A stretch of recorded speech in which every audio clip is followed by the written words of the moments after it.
Magandang araw mga kagabay, ngayon po ay July 31, 2025, araw po ng Huwebes. Muli, tungkol sa kaharian ng langit ang ating ebanghelyo.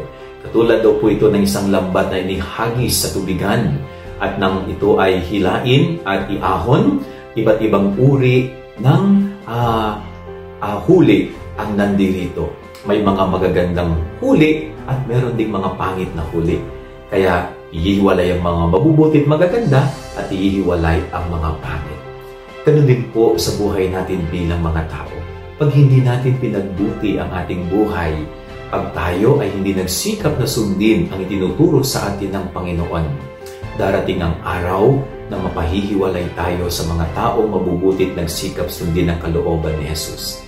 Kaya yung buhay natin everyday ay pagkakataon niya na binibigay ng Diyos sa atin para piliin palagi ang maging mabuti. Yan ang ating gabay aral ngayong maghapon. God bless po sa inyo lahat. Pagpalain kayo ng Panginoon.